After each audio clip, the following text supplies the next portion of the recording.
All right, hey, what's going on everyone? Before we get into anything, let me just quickly explain what today's actually about. I've been in this crypto research space for a few years now, and the way I describe what I do is pretty simple. I find platforms, I run them for real, and I report back on what actually happened. No speculation, no hype, just what I personally experienced. And the area that's been taking up the most of my headspace lately is mining tech, because I genuinely think the infrastructure side of this industry is at a really interesting point right now.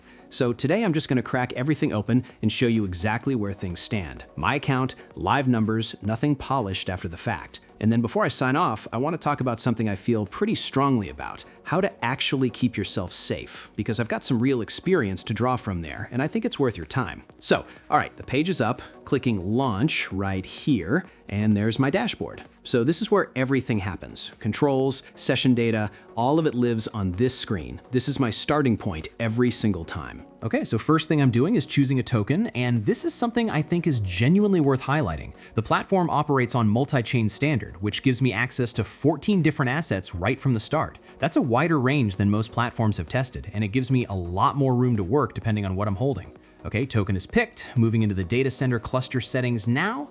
So what I'm essentially configuring here is how hard the session is going to run, the depth of resource commitment, the overall intensity, how the system is going to perform from start to finish. All right, I'm satisfied with where these sit, going ahead and hitting start, and session is live. The console is right in front of me and I can see everything happening in real time. Elapsed time, resource usage, my session progress, and a live log feed right here that I make a habit of watching throughout because it gives me a genuine read on what the system is actually doing. So I'm going to let this run for a few minutes and then we'll jump straight into the withdrawal side.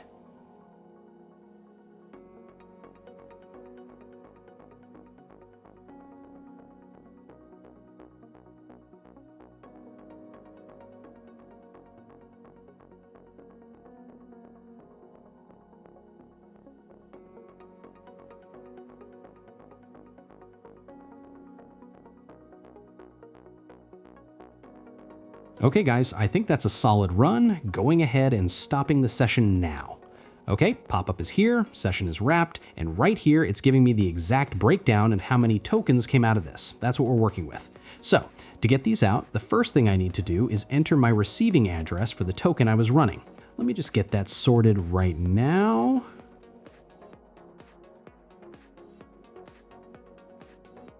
Good, that's in. Next up is the infrastructure fee. That's essentially what the platform charges for the session, calculated from the settings I had running and how long the whole thing was live. Simple enough. And this is actually something I want to call out because I think it's a thoughtful detail. I've got complete flexibility over which token I use to cover this fee. I can just go with whatever is most convenient for me at this particular moment. There's also a wallet connect option if I want to handle it all automatically in one go, but I'm going manual today just so every step is clearly visible and easy to demonstrate.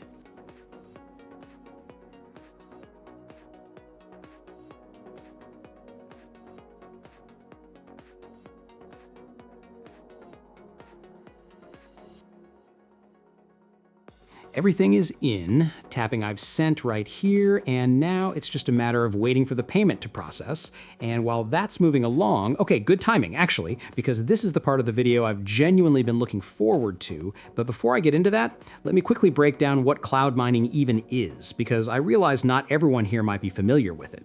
So basically the idea is pretty simple. Instead of buying and running your own physical mining hardware, which is expensive and complicated, you're essentially renting computing power from a remote data center that does the heavy lifting for you.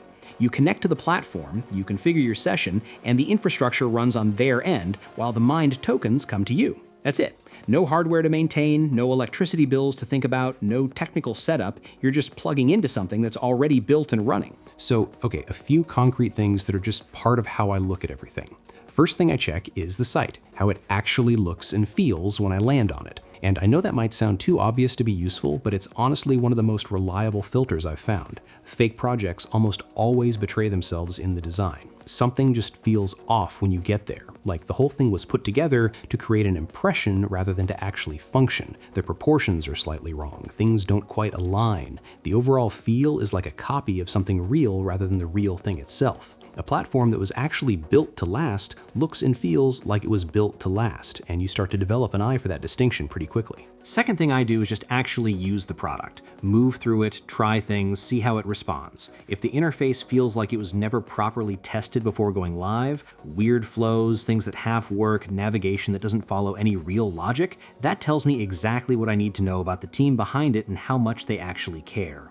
Good, wrapping this up. I've been running this platform seriously for a few weeks now, more than 25 sessions in, went through basically the entire token roster, really pushed it to see where things might crack. And the honest answer is, every single time, clean. Everything processed exactly the way it was supposed to, no surprises, no moments where I had to stop and question something. That kind of consistency across that many sessions is genuinely what builds confidence for me. So if this is something you want to explore for yourself, link is down in the description. Really appreciate you watching. Peace out.